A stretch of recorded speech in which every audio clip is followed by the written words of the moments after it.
महंगाई से परेशान आवाम के लिए एक और बुरी खबर। पेट्रोल के बाद आवाम पर अब एलपीजी बम भी गिरा दिया गया। एलपीजी की फी किलो कीमत में 18 रुपए 84 पैसे और एलपीजी का 11.8 किलोग्राम घरेलू सिलेंडर 222 रुपए 28 पैसे महंगा कर दिया गया। कीमतों में इजाफे का इत्तलाक आज से होगा।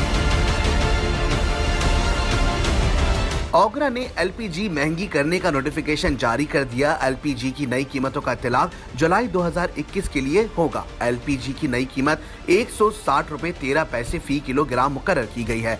जून में एलपीजी की कीमत 141 रुपए 29 पैसे फी किलो थी। एलपीजी के घरेलू सिलेंडर की नई कीमत 1889 रुपए 57 पैसे मुकर्रर की गई है, जबकि जून में एलपीजी के घरेलू सिलेंडर की कीमत 1667 रुपए 29 पैसे थी।